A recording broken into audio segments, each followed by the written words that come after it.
This is a Geek Leader podcast, and I'm your host, John Rauda. This show is all about helping us grow as leaders, become better technologists, and improve our lives both at work and at home. I hope you enjoy the show and learn a lot.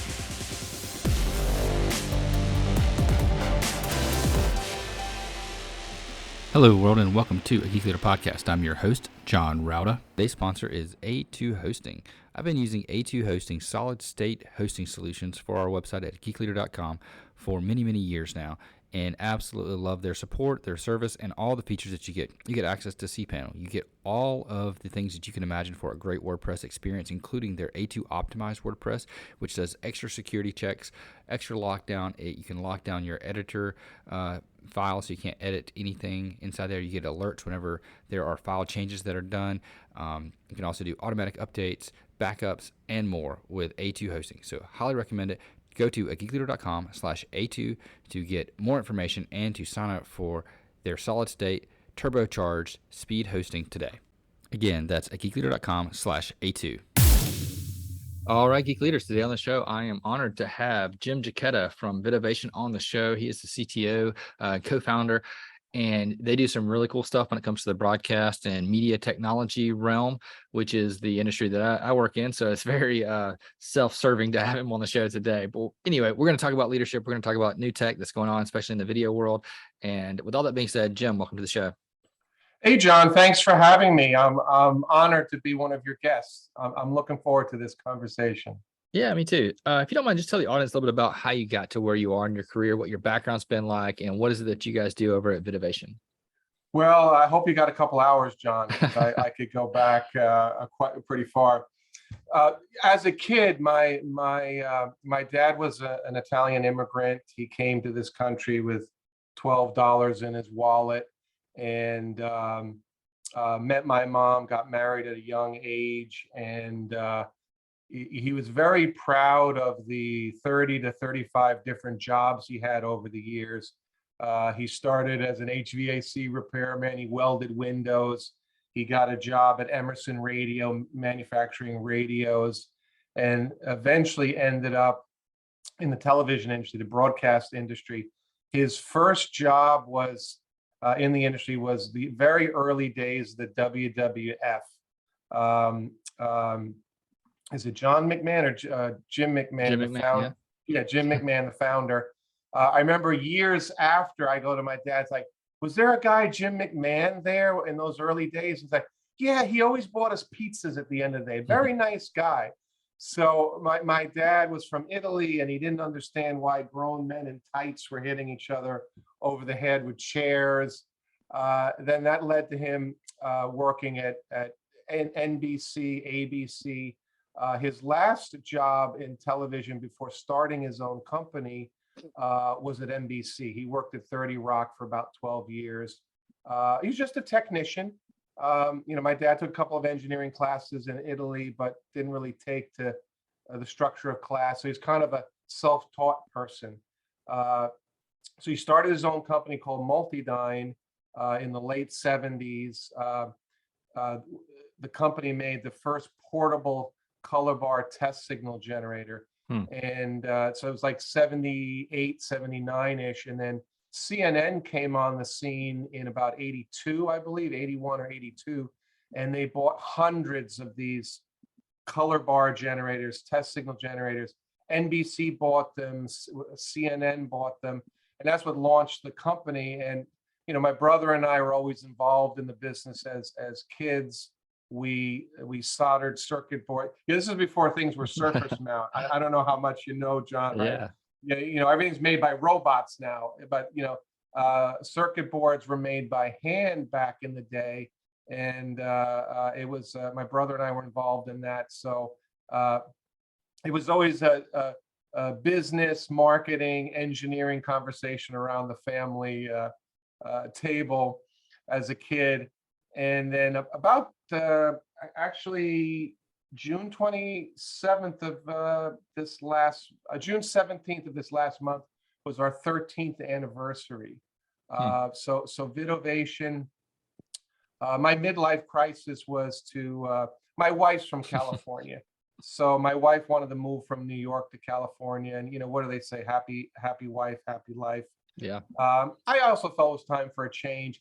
My dad had passed away, so you really can't have two CEOs of a company. So I think one of us needed to take the primary leadership role in the lead of the company. Awesome. And I know, like, I remember I still have a soldering iron because I remember soldering stuff when I was younger Yeah, as well. I had a 8086 and I remember soldering more RAM into it. It wasn't like chips back then. It was had to yeah. have wood. I was, according to my dad, I was an excellent solderer. You have the right amount of heat, the right amount of solder, right amount of flux.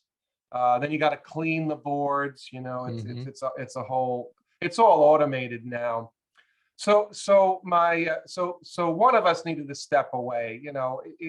My dad wasn't, towards the end of his life, he really wasn't involved in the day to day, but on the rare occasion where I wanted to go right and my brother thought we should go left, my dad was the tiebreaker. So I wanted to move to California. So my brother bought me out of my share, and I started VidOvation.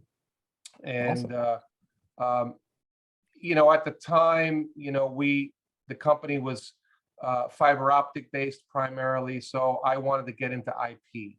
That was a new thing. So I wanted to get into IP. Wanted to do more with wireless. I wanted to do things other than fiber. And then my brother realized, like, well, wait a minute, you're not supposed to sell other people's fiber. You can sell multi-dyne fiber. So early on, we did this crazy contract with the NHL. The NHL approached us and he's like, "Hey, you got wireless expertise. Can you design an in-net camera to watch the red line in hockey?" And when I was at Multidyne, we did a lot of the fiber optic infrastructure for the venues for the NHL. So it's kind of all in the family. So the NHL was like, we got we got Frank Jachetta, who's the fiber optic expert, and then we got Jim Jachetta doing all our wireless. So they had everything in the Jachetta family. So that was our first big project. That was the NHL.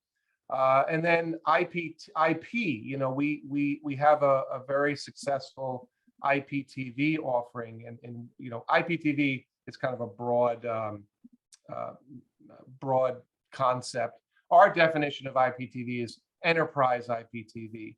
So you might see, John, in some of these stations that you bought, they might even still have coaxial television distribution in the plant. I'm talking about like a cable TV kind of a distribution. So if they want to watch video feeds in another office or on stage or in another studio without having to go to master control to watch videos, they would distribute like cable TV in the facility or like Mhm. cable in your home. Well, a lot of new buildings now are not being built with RF coax in the wall anymore for television purposes. It's just all IP. So we have an IP offering where we can distribute direct TV, dish, cable. We convert everything to IP, studio feeds, stage feeds. So these were areas I wanted to get into with starting VidOvation, and we've been doing it now for almost 13 years. Awesome. Yeah, it seems like the more I learn about broadcast side of technology, that there's been so much that are moving into IP. It's more moving into like networking, and it seems like the line is being blurred between like network infrastructure and broadcast infrastructure. For sure, for sure. And then this poses challenges, like the older engineers are forced to learn IP, Mhm. but then a lot of the tech folks coming up don't have the fundamental video skills. They might be an IT expert, or they got IT training in school or from Cisco, but the video element is lost. Mhm. So that's been some of the challenges, with personnel, marrying those two skills together. I have some really good people working with me that understand both sides of the biz. The video and audio basics, and then the IT side of it. So you almost have to have 2 degrees, an engineering degree and an IT degree, to survive. Yeah. So how is it like when it comes to managing and leading people that in an area like this that's changing so frequently and has changed, significantly over the last, decade, and is continuing to advance and move into areas that are kind of the unknown? Yeah, it does pose its challenges. I like to lead by example. I'm not the kind of manager that likes to point, hey, you go do this, you go there. If we're doing a big installation with a new customer, I always try to be on site. I'm not like just telling my guys what to do. I'm in the trenches. If we hit a snag, we're figuring it out together. My dad kind of had this philosophy too. It's that, yes, we serve our customers. Our customers are important. You need to keep your employees and your team at the same level, if not put them before the customer. If you put your employees before the customer, then that trickles down to the customer. That, I think companies that have bad customer service, there's something wrong in the back end. There's something. Yeah. I think that my old man had I don't remember how to say it in Italian, but the fish stinks from the head down. If there's a problem with the company, it starts at the top. And we all work very hard. I work hard alongside my team. I'm still learning to delegate. You got to delegate more and more. You can't do everything yourself, and even if it's like a 5-minute task, if it takes 15 minutes to document how to do a certain thing, I'll even record a little screen grab with me narrating. Hey, you go over here, you click there, and we use collaboration and documentation tools like. I like Evernote. I have notes from every project, every vendor, and then we really started using Slack during COVID. I've fallen in love with it. You'll have to ask my employees if they like it. Internally, I don't want to be emailed from internally. I want, my folks will Slack me, and I use it as a punch list. Here's the 5 things you need to knock off, boss, or you need to approve. Boom, boom, boom. I go in there. Or I do, there's little icons, like little eyeballs, like, okay, I got it, I see it. It lets my team know that I'm working on it. And then later, okay, I approve it, it's good. So I think we've adapted pretty well with most of us now working separately and remotely, using technology, using tools. But I'll give you an example. A curious customer went into one of our IPTV systems, and they were, how do I program this? I have no idea what they did. They wiped all the settings on some appliance, and we got the tech support phone call or email, and we use Zendesk for our support. So you can call, and then it will hunt for an agent that's available. I'm on the chain. I'm the last person on the chain. So if my guys are busy, I don't wipe my hands like, hey, I'm above doing frontline tech support. If my guys are, it's rare, but if my guys are busy, I will take a support call, and it's 24/7. We all support our customers 24/7. So you can email or call in, and customer calls in, on the support line. Hey, I don't know what I did. I wiped out the settings. So go into our library, go into Evernote, look at the notes for that particular project. And, within minutes, we're keying back in all the settings. Wow, you guys are so smart, man. How do you remember all these settings by hand? I didn't let on seeing it. Oh, well, we know this product really, really well. So I'm a firm believer of communication, documentation. I like to plan for contingencies too. My dad was always a firm believer. There's something's going to go wrong that you don't anticipate. So make sure the simple things are covered. Do you have the right tools? Do you have the right documentation? If this doesn't work, what's your plan B? What's the tech support number for a vendor? So you're not scrambling in front of the customer. I don't know what to do. You're proactive. So that's kind of how we roll. And I have a really, really great team. I have a great operations team. I have a great tech support team, great engineering. Believe it or not, in business, I find one of the challenging positions to fill is sales. Really? Finding salespeople that are legit, that are good. Here's a common problem with salespeople right now. They don't want to pick up the phone. A lot of salespeople coming up. I'll do a lot of phone interaction with someone I'm interviewing, see how good they're on the phone. They'll call in. I'll purposely won't answer. I want to hear how they sound on a voicemail. Modern salespeople now like, well, I sent out a couple of hundred emails yesterday. Did you talk to anybody? Now, emails is part of it, but I think the old, yes, the modern tools of email, text messaging, marketing is a big part of business development, but old school dialing that phone, at least in our business, that's one of the most. Do you think that's kind of generational?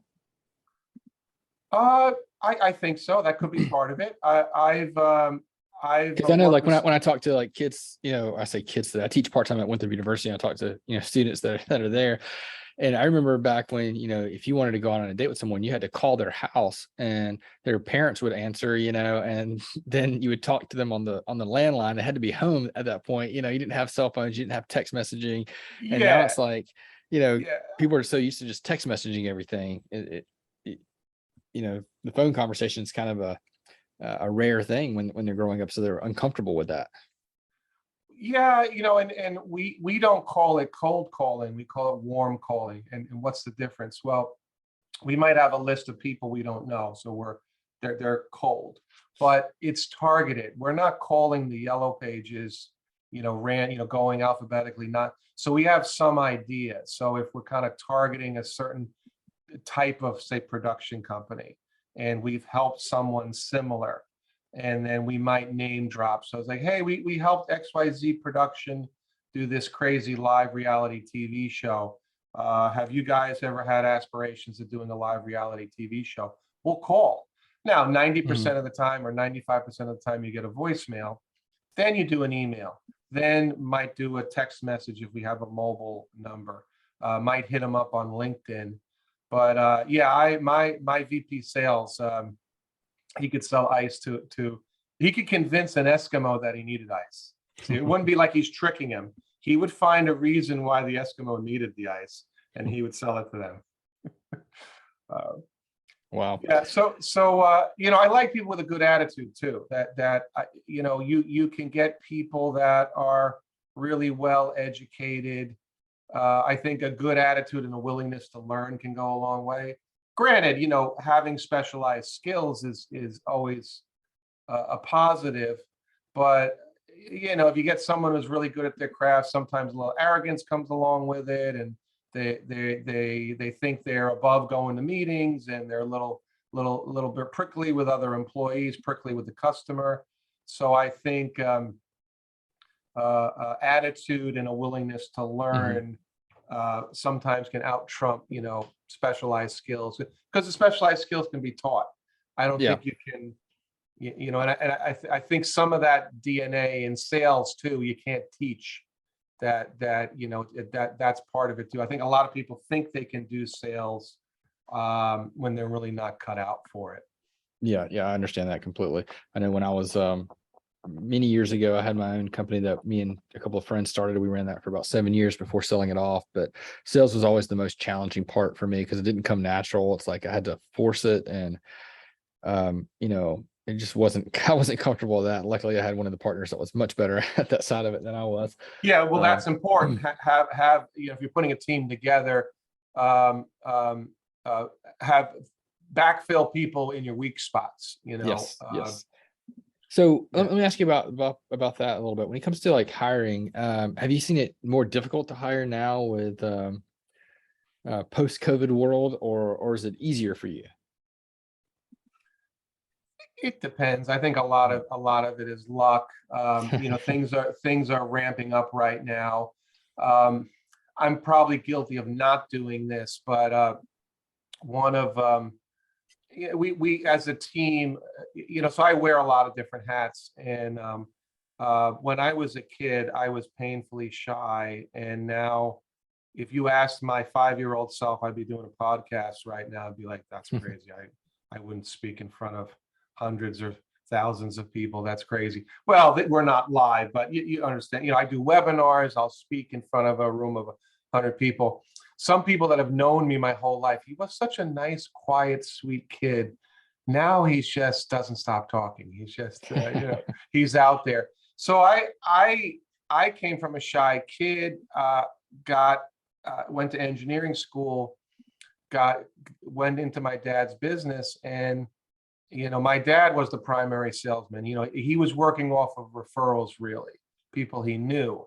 So I was like, Dad, we need a way to grow this. So I taught myself to overcome my shyness. So I guess I'm kind of contradicting myself. I said there's certain inherent skills you can't teach someone. Sales, it's got to be in your DNA. I don't think sales was in my DNA, so I was able to. So I guess if I could do it, anybody could do it. A lot of reading, a lot of practicing. I learned a lot. Out of college, I came back to work for my dad, and then got approached by a headhunter and to work at aerospace. It was a company that made electronics for the aerospace industry. And headhunter's like, "Oh, we're looking for somebody with video engineering experience." My old man's like, I was getting my master's at the time, and back then in the late 80s, your employer paid for your master's. Like if you got a B or a better. So That's how I got my master's for free. Yeah, that's Yeah. unheard of now. I mean, I don't know. I'm sure there's some companies out there that'll do it, but so my dad's like, hey, get them to pay for your master's, but I think you'll learn a lot. And he was so right. It wasn't a huge company, but it's a couple hundred people. They had manufacturing in Taiwan, and I had two amazing bosses: the director of engineering, my direct boss, and then his boss, the VP of engineering. It was a military, so it was all about organization and the documentation. There was a form for everything. So I think it taught me a lot of structure. It taught me a lot of you need to document. It was the law. We had, we were building equipment for the government. So so I think I learned a lot. I worked there for maybe about 2.5, 3 years.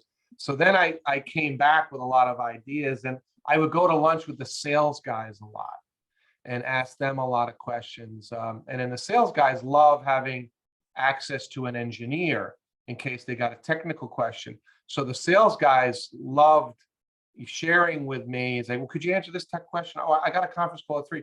So the other engineers make fun of me. They'd be like, why are you hanging out with those cheesy sales guys?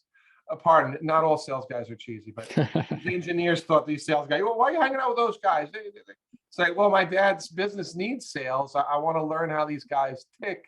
So I learned a lot in that process. And then I don't really read anymore for entertainment. It's usually sales, marketing, and leadership books or podcasts. I listen to them while I exercise in the morning. I try to go for a hike or something. So, but yeah, so I kind of deviated from your question, John. Is it easier or harder to hire people? So part of what HR folks recommend, that you should always be looking for people. You should look for your new hire before you need it. Mm-hmm. And I think I'm guilty of not doing that. That they say, as a manager, you should spend 10% of your time looking at resumes. Unfortunately, it kind of leads candidates on. Like you're not really ready to hire, but you want to have some potential candidates in the pipeline because you might need somebody unexpectedly. And I'm sure we've all been in those situations. It can take you months to find the right person, right? If you're not planning for it.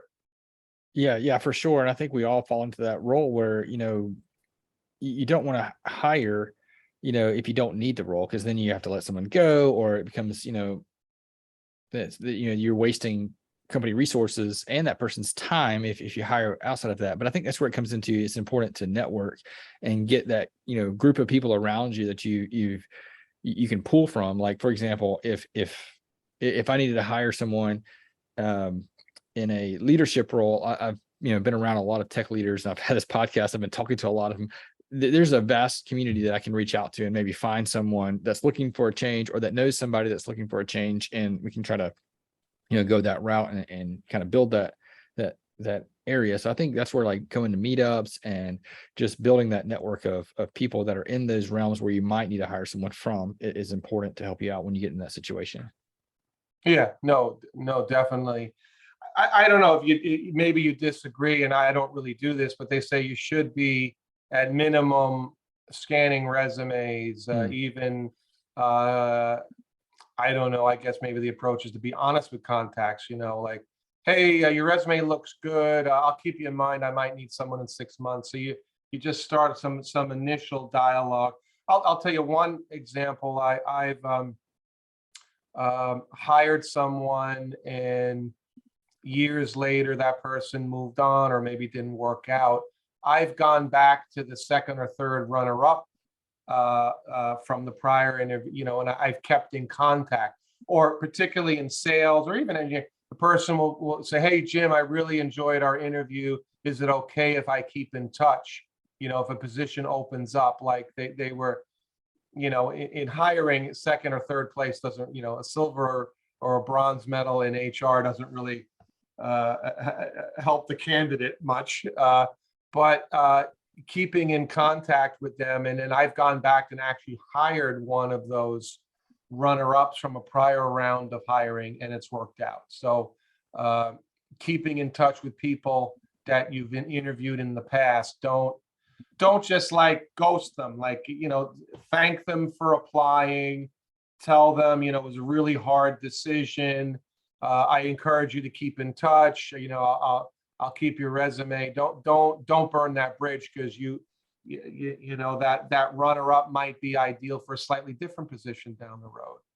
Yeah, no, I think that's a great idea. I think it's always good to be transparent with people and let them know, and also to be scanning, because you may find a person for a position that you don't have yet, but it may enlighten you to, hey, we need to add that position. We need to grow our team because this person's too valuable to let get away. Right, exactly. Yeah. So, what have you seen on the horizon as far as broadcast technology and video over IP and things that are changing, and of all these changes with broadcast kind of becoming more of the network type infrastructure, have you seen any increase in concern when it comes to security? Yes. I don't want to name names, but it's pretty common knowledge. One of the major broadcast groups got hacked at the enterprise level. Ransomware, really bad. I don't want to mention the name. You might know who I'm talking about. I'm familiar with one that got hit not too long ago, and it was, I think they reported about $35 million worth of lost revenue from being off the air temporarily. Yeah. When live news goes off the air, it's a big deal. Well, any kind of live. Well, also dead air. You get fined by the FCC. Yeah. Your transmitter goes down. Your revenue from advertising, you lose all that. Yeah, but also FCC, no broadcast. That's very bad. I think you got a certain grace period to get back up online, or you're supposed to have backups, a backup transmitter. But yeah, that's very bad. Yeah, no, it is a big concern. So I'll give you some examples. So when we do our IPTV, you said it's okay if I geek out a little bit, John. So your IT listeners may appreciate this. So when we distribute television on the enterprise network with our IPTV offering, we, management, operations, sometimes even the marketing department of an organization, because we do digital signage as part of our television offering. So it might even be like a casino, and it's a mix of television and signage. So it might be the marketing department that brings us into the opportunity. And we always encourage IT needs to be involved in the conversation early on. I think IT departments, because they're so overwhelmed, they're so worried about security, because if there's a breach, they're going to be blamed and they might get fired over it, even if it's not their fault. So they're very nervous, very nervous. So in our offering, we like to distribute the television streams in multicast. I'm sure most of your listeners probably know this, but I'll explain it if there's people out there that don't know. So when you're any kind of communication on a network, but particularly video, there's two modes. Most communication on network is unicast. So I'll use my work computer here. I want to print to the printer down the hall.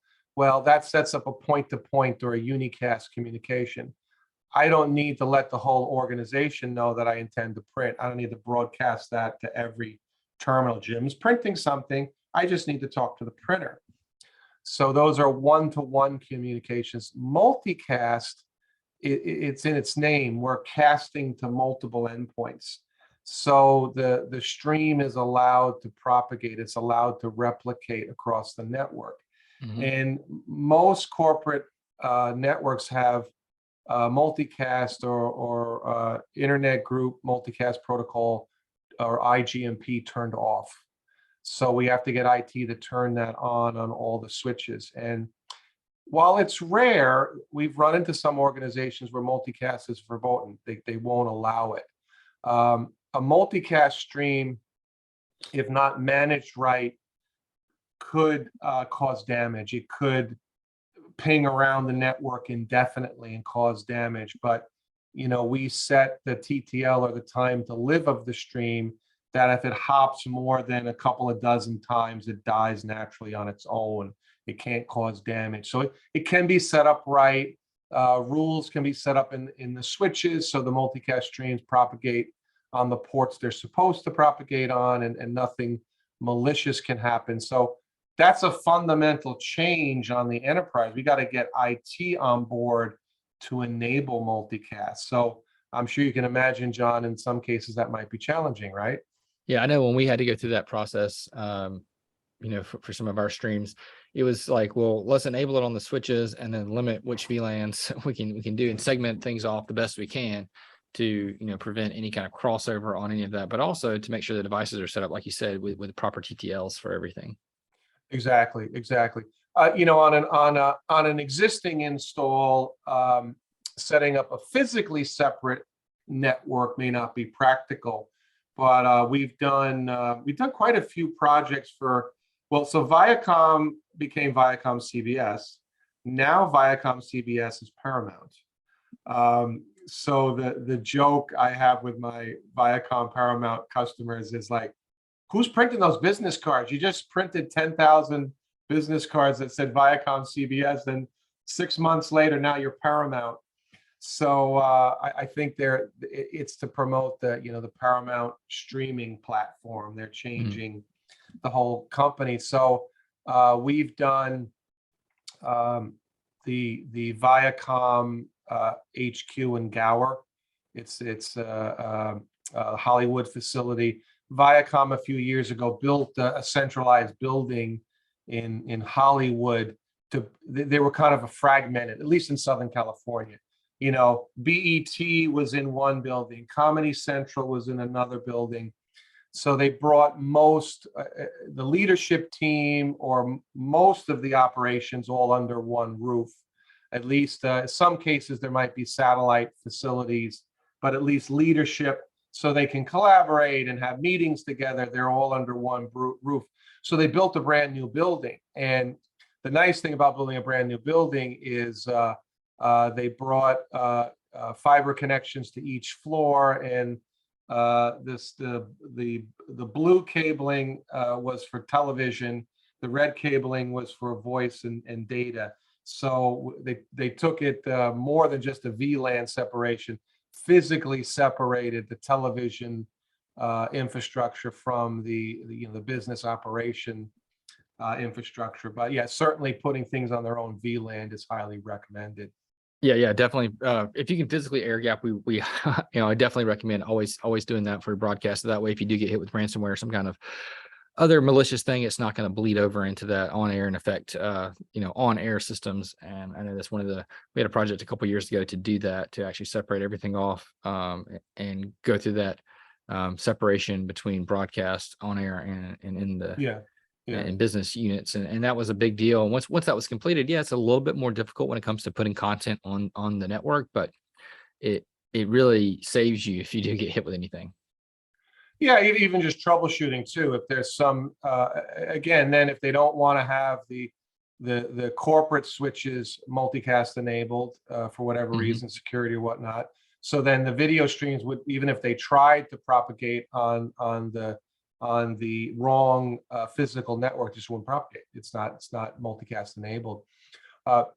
Another thing we do is we can stream to the desktop. So because we work with a lot of media companies, there's a business use case to watch TV at your desk. Maybe you're an analyst at a sports league. We did a big project with Big Ten Network. So there's analysts at their computer. They got to watch games. Other sports. We did the Tennis Channel, Sinclair, Bally Sports facility, new facility in Santa Monica. So people need to watch TV at their desk. Now, if you're in an office, you're an executive, you have a screen on the wall. You have, a couch and a little kind of area with a TV in your office. If you're in a cubicle and you need to watch TV, there's no room to put a monitor. So it's very desirable for customers to watch TV in their browser. So if that's the case, we tie our IPTV middleware into the Active Directory. We have an LDAP module that our professional services will work with the customer's IT department to do a full Active Directory integration. So I'm a mid-level employee at my desk and I want to watch ESPN. And I go to the browser, there'll be a special URL you go to watch TV. I click on the URL. I log in with my, I may not even need to log in. The network knows I've already logged into the computer with my Active Directory credentials. So it knows who I am. It knows my computer. And it says, well, Jim's not allowed to watch ESPN because he's supposed to be working. Only executives can watch ESPN because they need to watch ESPN. I've been in meetings where people, C-level execs are like, we need ESPN Classic. And I'm like, that's owned by Disney. That's why do you, well, we need to keep an eye on the competition. That's why I need ESPN. Yeah, but you're not in sports. So I'm just, I guess it's a common thing now. If you work 80 hours a week, you should be able to get your ESPN in your office. If you're living at your office, that's the least we could do for you is give you ESPN. So at the desktop, because it's a network terminal now, all that can be locked down. Then we had rolled out an IPTV system the fall, I believe it was the fall or late summer of 2019 to the Paramount Studio lot. It was hundreds, if not 1,000 endpoints, television. And that, I always thought it was comical before we got into IPTV. You go to a place like Paramount, every trailer has a DirecTV dish on the roof. Every building, you'll see dishes lined up on the roof of all the studios. I'm like, that's insane. Who's paying for all those accounts? So all that went away. If any trailer, any office, any soundstage, if you have a network connection, we can bring TV to you. So we built a DirecTV head end. We bring certain studio feeds to the head end because execs don't want to have to get up from their desk to go see if the show is being produced. Time is money, right? I don't know, a production might be $50,000 an hour to have the lights on, to have the staff, the support, the catering, the craft services, et cetera, the union support folks, $100,000 an hour just to have the lights on, essentially. Well, if everyone's standing around, nothing's happening, execs want to see that. and they want to see it from their office, see it from the conference room. They don't have to walk downstairs to the stage. So now COVID hits. Productions were shut down, but then production slowly came back online. Now the execs didn't want to come in for safety concerns, COVID concerns, health concerns. How do I watch those stage feeds from home now? Well, the system was built just to be for the enterprise. So we put a secondary server in a DMZ outside the firewall, and Paramount loves Okta for dual authentication. So they're like, we want to have Okta dual authentication. So users from home, we pass the streams through the firewall to this server outside the firewall. And people would log in from home. They would use their work Active Directory credentials. Now, not everyone is a Paramount employee, so that gets complicated. If you're a tenant of Paramount, you may have your own Active Directory server because you're renting space. You're not an employee of Paramount. So some users were Active Directory, some were not. So we needed to keep the login credentials that people used on campus safe and secure for when they logged in from the outside. And we protected it not only with a login and a password, but dual authentication. There's some IT departments that don't like dual authentication with text messaging because phones can be closed. So they can be cloned. The phones can be cloned. I don't know. Have you heard of it? I actually haven't heard of I don't know if it's a theoretical thing or if it actually ever really happened.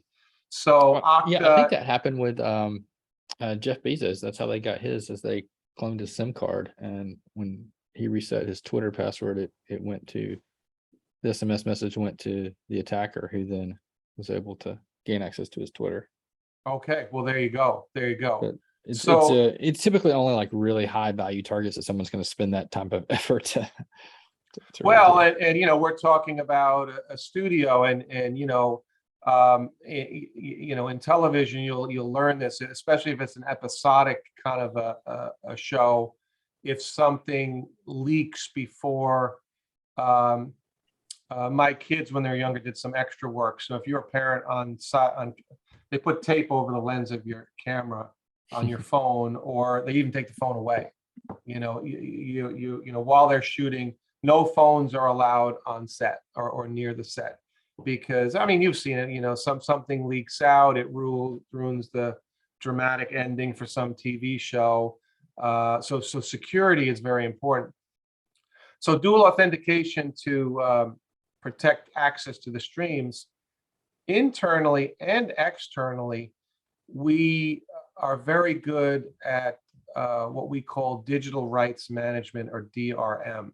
Now, there's different levels or different applications of digital rights management. Digital rights management could even be, do you remember like the DVD players? The content on a DVD is encrypted. But there was a hack about that, right? You remember that, where then DVDs could be bootlegged. Some Taiwanese vendor, all the access keys were hacked. So then that caused a debacle. This could be going back 20 years.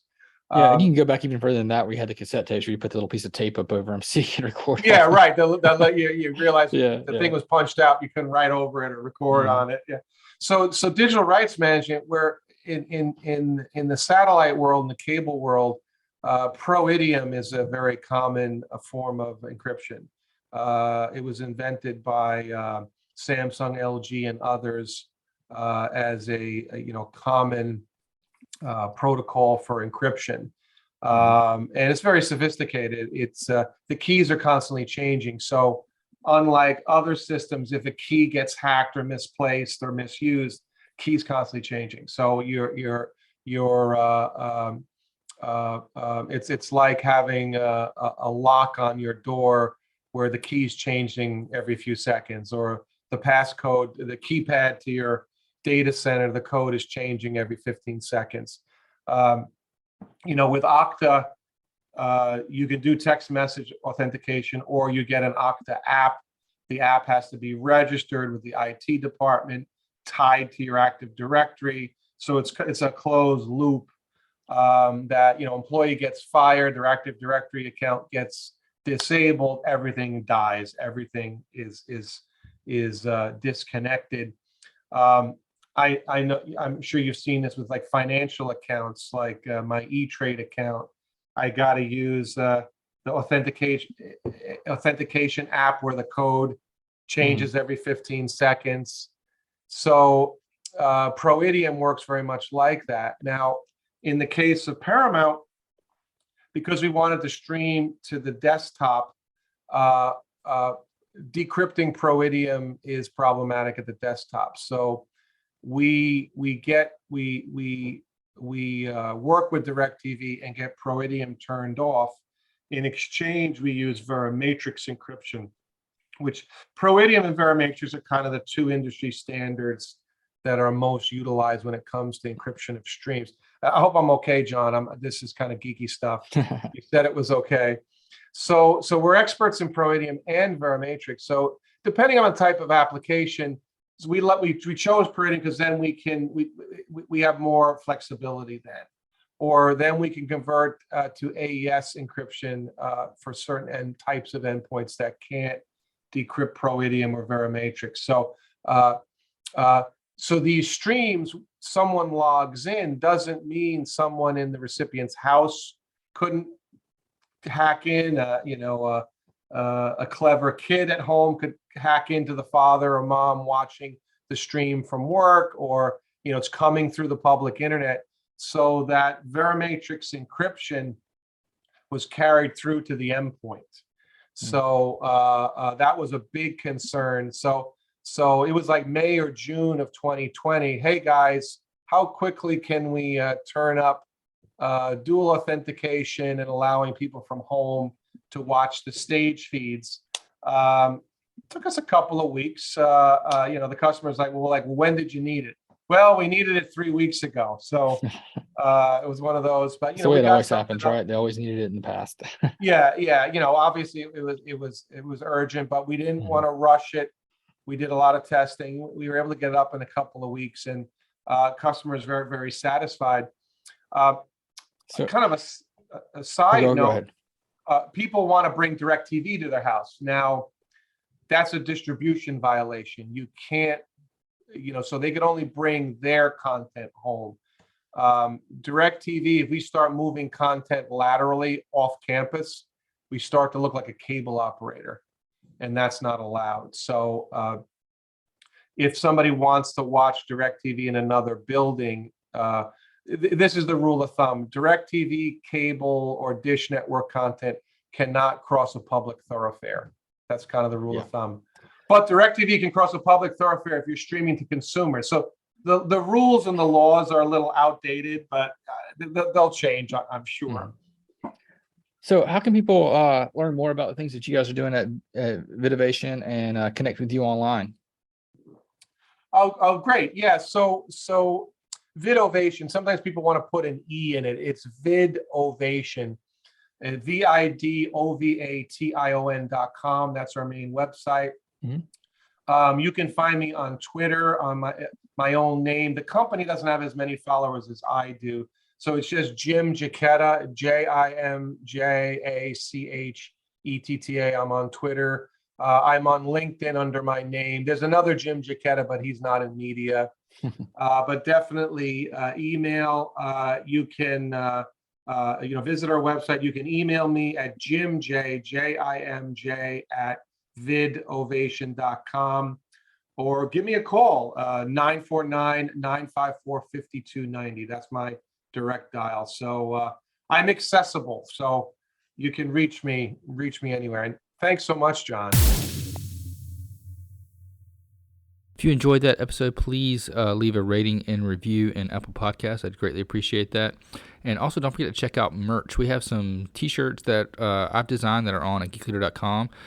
You can click on the merchandise section there and check that out. And also, don't forget about the books from our guests. So if you like this guest and other guests that have written books, please go ahead and check that out at geekleader.com. I would greatly appreciate it, and I'm sure they would too.